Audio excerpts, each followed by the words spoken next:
L'administration coloniale n'arrive pas à fournir la main-d'œuvre promise. La région est peu peuplée. Il n'y a que 70 000 hommes pour tout le moyen Congo. Ils doivent être répartis entre les concessions, les travaux d'infrastructure et le chantier de la voie ferrée.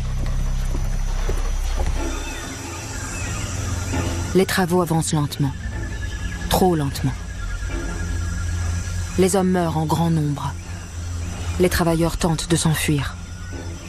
En 1924, 3 ans après le premier coup de pioche, le tronçon parti de Brazzaville n'est parvenu qu'à 60 km.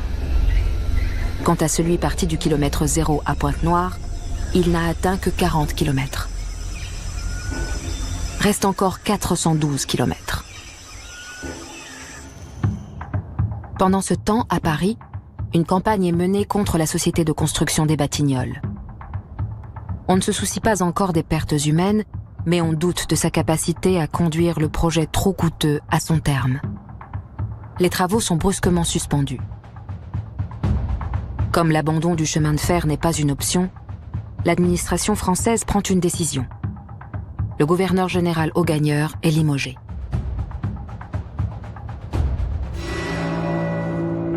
C'est alors qu'est nommé, en juillet 1924, celui qui deviendra d'ici peu le gouverneur du Congo-Océan, Raphaël Antonetti.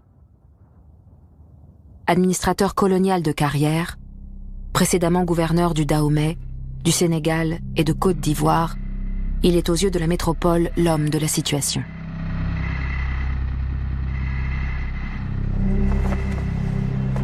Dès son arrivée, il baptise le chemin de fer le Congo-Océan. Après 25 ans passés sur le continent africain, cet homme autoritaire, proche de la retraite, voit dans la construction de la voie ferrée son champ du cygne. Son engagement dans le projet va être total. Il lance aussitôt l'inextricable traversée du massif du Mayombe. La construction des 100 km de voie ferrée dans cette jungle va rapidement devenir le symbole de la démesure de ce projet.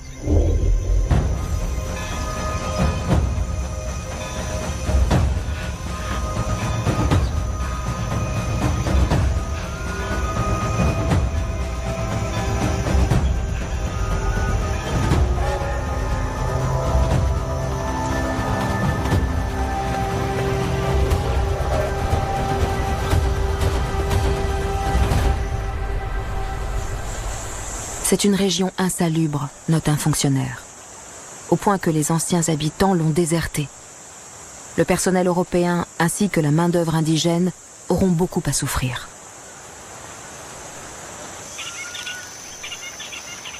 Le sol marécageux dans ce climat équatorial est un piège meurtrier, dans lequel les hommes s'embourbent et sont happés vers le fond. Sur cette forêt sacrée peuplée de nombreux esprits, les travailleurs africains portent un jugement sans appel. La terre du Mayombe ne veut pas de nous. Michel Romano, un ingénieur des Batignolles, raconte sa reconnaissance en forêt vers le kilomètre 114. La rivière a creusé son lit dans des rochers à pic, et le sommet de ce piton est à 400 mètres au-dessus du cours d'eau. Pour faire un tracé à flanc de coteau, il fallait être rompu à une gymnastique assez sévère et ne pas avoir le vertige. Dans cette zone, j'avançais à pied de 150 à 200 mètres par jour, avec une prudence de tous les instants pour ne pas tomber dans la rivière du haut de la montagne. Ce qui était à craindre arriva un jour de pluie. Le terrain, très glissant sur les roches, ne permit pas à un porteur de l'appareil de topographie de se tenir debout. Il glissa avec le trachéomètre et roula sur les rochers jusqu'au bas de la montagne, dans la Lukula. Nous mîmes 6 heures pour descendre. Nous ne trouvâmes aucune trace de l'indigène qui avait dû être broyé par les rapides. Le service de la main-d'œuvre fut prévenu de cet accident. L'enquête ouverte comme d'usage conclut à la fatalité.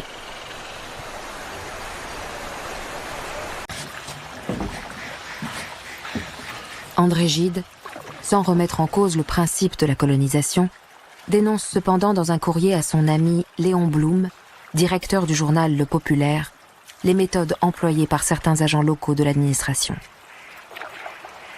Il lui décrit un régime abominable, qui favorise les pires abus, qui ruine un vaste pays, capable de prospérité, qui asservit et exténue tout un peuple.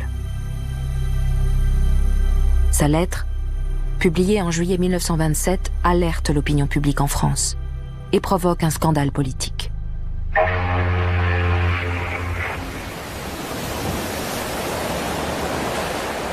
La lettre d'André Gide, la publication la même année de son livre « Voyage au Congo » et l'indignation médiatique qu'il suscite incitent le journaliste Albert Londres à se rendre au Congo.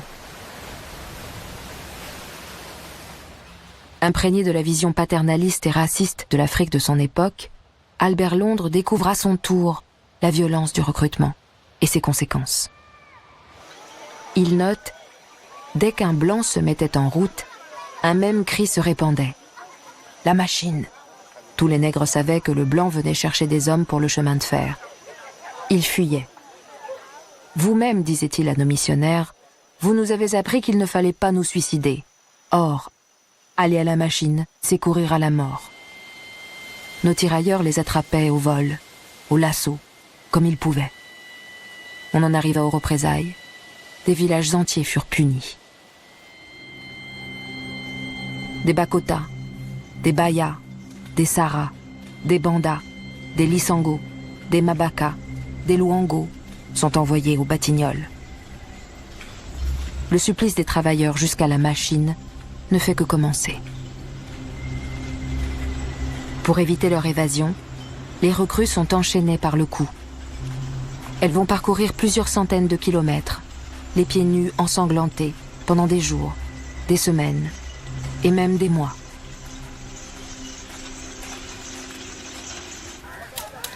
Les hommes et les femmes arrivent amaigris et épuisés au premier point de rassemblement, souvent une grande ville régionale. Ils peuvent y rester cantonnés des semaines dans des camps de fortune.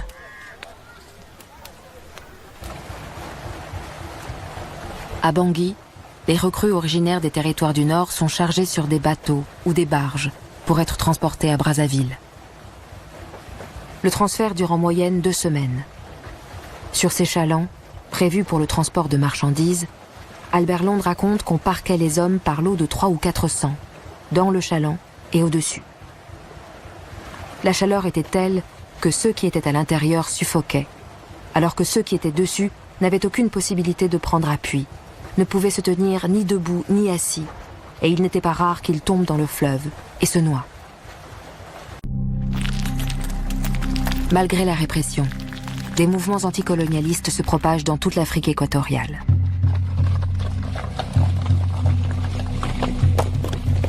Ils rendent le recrutement de la main-d'œuvre encore plus complexe.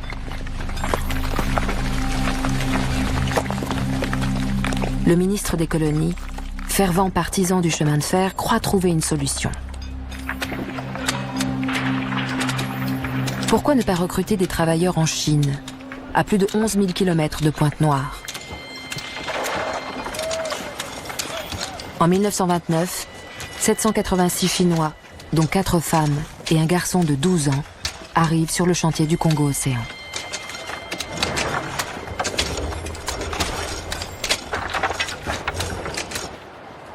Malgré les privilèges dont ils bénéficient, campement en dur, vrais lits, cuisine spéciale dont les ingrédients viennent directement de Chine, les travailleurs chinois refusent les conditions de travail inhumaines et se rebellent. On rapatrie les meneurs de la rébellion, on emprisonne les plus dangereux, et la majorité des autres repartent dès la fin de leur contrat de 2 ans. C'est un échec. Depuis le scandale du Congo-Océan, le ministre des colonies dépêche sur les chantiers mission de contrôle sur mission de contrôle. Elles imposent une série de mesures en faveur de la main-d'œuvre. La ration alimentaire devient plus abondante. Les travailleurs reçoivent vêtements, bottes et couvertures. Les conditions sanitaires des camps s'améliorent et de nouvelles structures médicales sont mises en place. Mais surtout, acculée, la société de construction des Batignolles se décide à faire un sérieux effort. Avec l'avancée de la voie ferrée, elle supprime le portage et mécanise les tâches les plus pénibles. Elle envoie pour preuve au ministre des colonies des clichés de bétonnières, pelle à vapeur, tracteurs et marteau-piqueurs.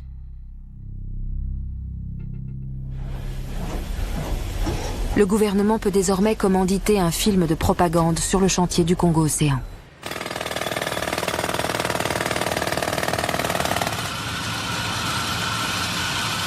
Avec l'amélioration des conditions de travail, l'hécatombe s'arrête enfin en 1930. Enfin, le 7 septembre 1933, au terme de 4 ans de travaux titanesques, le mont Bamba est vaincu. Le tunnel le plus long d'Afrique est percé. Un exploit.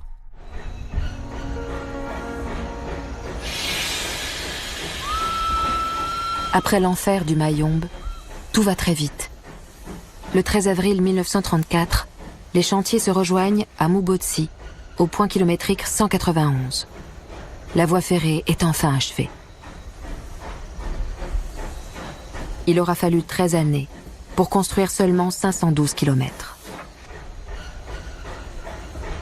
Le gouverneur général Raphaël Antonetti s'y rend personnellement.